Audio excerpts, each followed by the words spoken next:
really enjoying being back and working with everyone again, the cast and crew. I thought you weren't coming. Yeah, it's a dream team. The first read-through was fantastic. Seeing Fiona and Ruta and Laura and everybody was just great. And then meeting Anna as well, Anna Skellerin. I think we were incredibly lucky to get this amazing cast. My hair always goes a bit Noel Edmonds when I've been in the rain. I wasn't in the rain. Their comic timing, their emotional truth. I get to really stretch every muscle every day. Don't look at her, look at me. The actual storyline that's been written for me is the best thing I've ever had. I love playing Tess. She goes through a lot emotionally and she gets to be funny, hopefully. I think you two are really awesome. We've got a fantastic writer in Harriet Brown who has created something which feels very personal to her but is also feels accessible and has touched incredible numbers of people.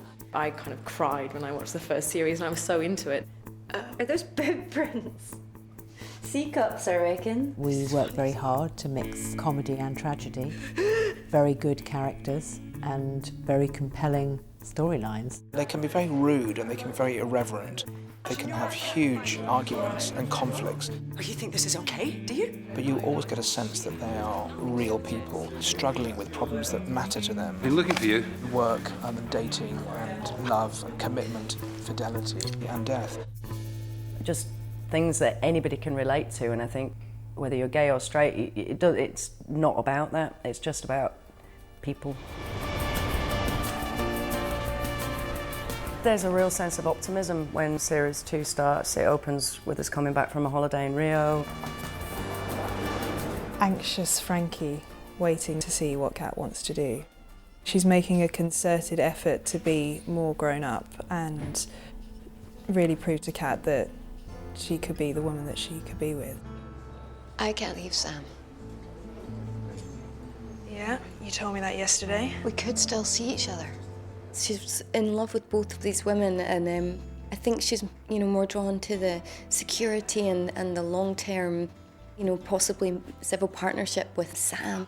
And Sam's so kind and sweet and mature, whereas Rita's character Frankie's so exciting and she's so attracted to her. Frankie's sort of like, we've got this amazing, passionate love that's never going to go. We've grown up together. It's just always going to be there. No one's going to come between us. We can go out with as many people as we like and fall in love as much as we like, but there's never going to be this love. Hi, sorry I'm late. I got held up on some work calls. Kat doesn't really know what she wants. Come on, Kat, make a decision. I'm Josie, Kat. Although she's very uptight and rigid and tries to control everything, this series she's kind of loosening up, but in the wrong way, just trying to do things differently, because she's seen that the way she's doing things is not getting her the life she wants, and she's not able to make this decision. So she just starts doing things the opposite of what she's done before, becomes quite destructive, gets stoned at work. If you don't go for this pitch, we might starve to death. Is drinking too much, and she's just in pain and procrastinating and inadvertently hurting Sam. Getting too old for partying on a school night. Hang your towel up in the bathroom on the way, will you? And herself, and she's in a very sort of messy head space. I just wish you'd tidy up after yourself. Bollocks, that's not what this is about. You've been in a weird mood all night. She's a copper. She must sense something's going wrong. But it's that way that, even if you can tell other people's fortune, you can't necessarily tell your own. You do deep down know what's going on, but because you so desperately want it not to be the case, then you justify anything to the contrary. You'll be okay, What does Laura think about Kat? I think she should make a blinking decision and stop messing people about. I just think enough's enough, pick someone. I think the death of Kat comes absolutely out of the blue. She's just been caught kissing Frankie by her friend Tess, and she comes out of the flat. Is very distracted and walks out on the road.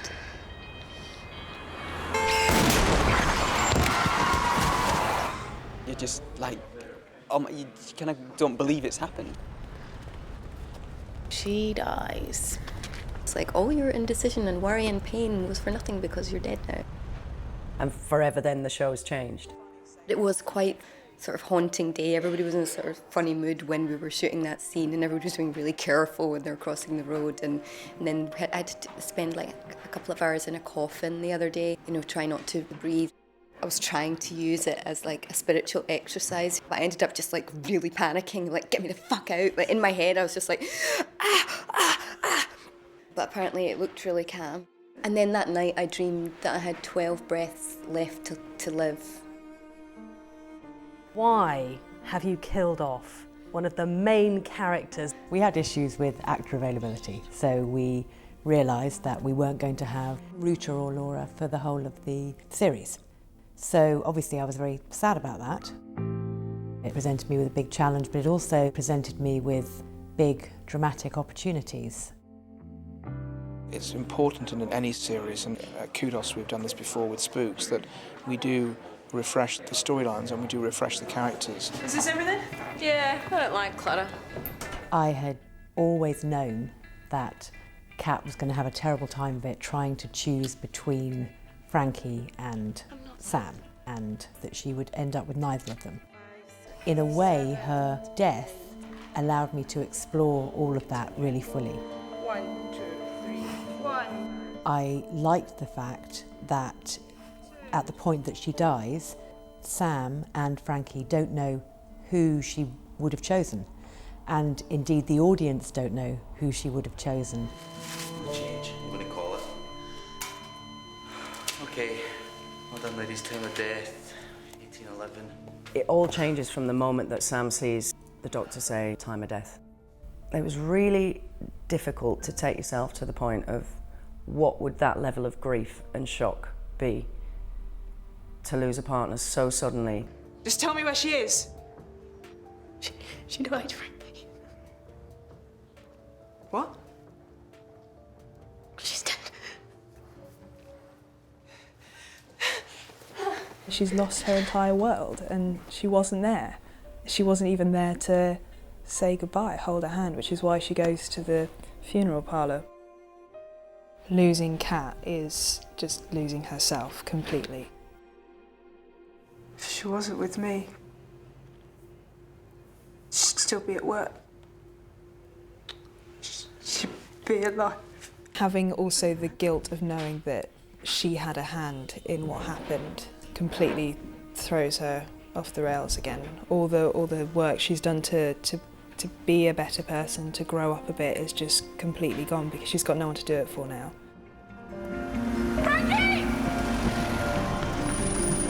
You would expect Tess to kind of fall to pieces. She's quite an emotional person, because of being an actress. Actually, when she finds out about Kat dying, her first instinct is to look after Ed. I need to get someone. Why are they doing something? She didn't make it. How does someone who irons their socks walking on the road without looking? I guess it's life as well. It does happen, these things, when you least expect it. We filmed the funeral scene. I have to give a eulogy in front of hundreds of people in this church. Kat wasn't just my big sister. She was much more than that.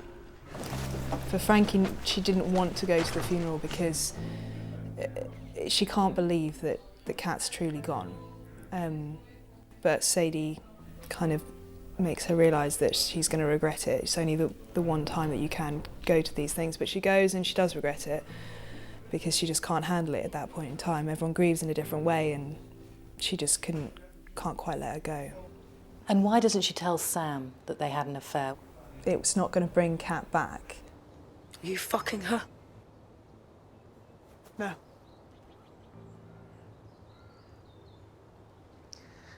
She chose you. It's the first time she's really being quite selfless. The loss of Kat and the loss of her mother again are what make her leave Glasgow, because they were sort of inadvertently, she didn't know about Alma, but family and Kat were the reasons that she came. Just want to see how you're doing. Great. I don't think Sadie's affected in the same way that everyone else is swallowed up by it, but it's more the repercussions of Frankie leaving that does it for Sadie. There, she just crumbles. You love me.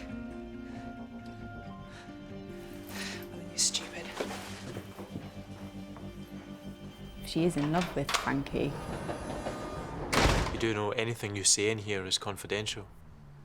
I feel like I'm being read my rights. Sam has always been the stable character, and what I think presents a challenge but is also very exciting is the idea of evolving that character, which, you know, sort of Heather has been doing wonderfully, which is someone who doesn't really want to acknowledge their grief because they don't know what to do with it. What's the latest? She goes back to work, and the idea is that she just wants to bury it and to get on with her life. What actually happens is that she starts having these panic attacks because you can't, you know, push all of that aside. It's going to come out somewhere. We only ever see Sam grieve when she's on her own, and then slowly but surely she lets Lexi in. Lexi!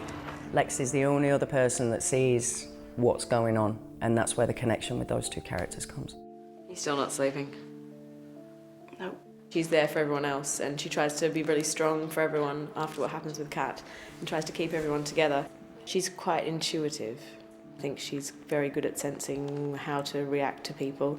In the same way that as a doctor, you have a step-by-step process about breaking bad news, and I think that in addition to that, Lexi just understands what holds people together pretty well, and that helps with Sam.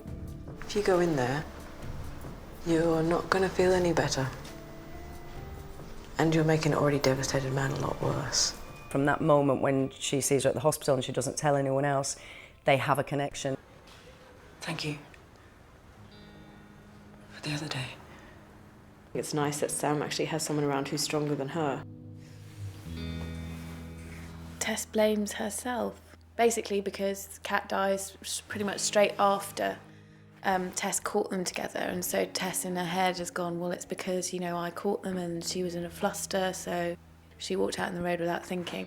She hasn't been able to talk to anyone about it. It's been this huge burden on her. Could she just go and fucking die on us? I kind of wanted to isolate Tess in that I was exploring the love triangle between Sam and Lexi and Tess. And I think in Lexi, she finds someone who, in the absence of her best friend who is dead and her other best friend who has gone back to America and her other best friend who is seeing her nemesis, she comes to rely on her and long for her in an even bigger way than she might have done if she had just fancied her. All of the characters sort of allowed me to explore sort of themes of loss and longing that really interest me and have a lot of dramatic potential. Even the, you know, characters who weren't directly related to Kat.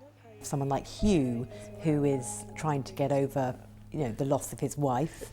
Some people will cry, some people run away. I like to fixate obsessively on the object of my misery. She's got a bloody girlfriend, which is just my luck. I kind of saw Lexi as someone who is longing for someone that she can't have. That's what I'm here to find out. And Sadie is also, you know, involved with someone who is married. I can't believe you made it! We did have a deal. When you're going through grief, you're not always sad. Sometimes you're laughing, sometimes you're really happy. And part of me thinks that that's what Nora is about. I think that's kind of a distraction for Ed. He just wants to take his mind off the personal stuff that's happening, and she's a great distraction.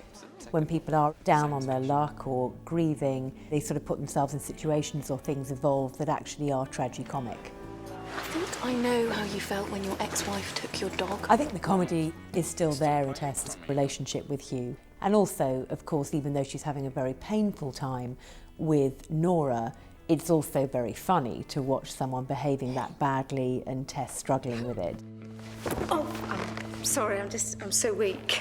Right, well, that's enough. Did some heavy stuff with London's Burning, but this has been pretty relentless, and also a lot of the scenes were me on my own, so I didn't have my pals with me. It's a really hard part to play because every day you're dredging up emotions which are really dark. I've literally had to have my iPod in playing really miserable songs and reading really quite heavy poems. Go now. Ruth has been amazing. We don't actually have that many scenes together, but we're really close. If she saw a call sheet that said Sam, grief, she'd text me and say, listen, if you need a little soundboard, you need someone to just come and chat to when you finish, I'm around for a glass of wine or a cup of tea. Sam is starting to get some stability through her friendship with Lexi and the support she provides. She finds out that Kat was sleeping with Frankie. I had to map out the journey for Sam, when she knew and when she didn't know, and because it starts off that she suspects and then she realises she was completely wrong. But then it's when she picks up Kat's belongings from the police station and she finds the bracelet that Frankie gives to Kat on her birthday, the day that she died. And from that point, it all comes flooding back. So she goes and gets the CCTV and starts spooling through that, sees that she went to Frankie's, sees all of that. And that's when her world absolutely comes crashing down, because I think she could almost deal with the grief when she knew that she was the person that Kat loved. But I think dealing with that grief and dealing with the betrayal. For Sam, it was all a lie. As Heather, I know that she really did love those two people, that Kat did still love Sam. But in Sam's mind at that point, it was, I mean, it's just too much. She feels isolated from this group of people who she felt have lied to her. You know, she feels foolish. Did you know too? Do you know what? Don't answer that. What, Sam? Hey, Sam! It's that terrible thing where you just think everybody knew. Everybody was in on it.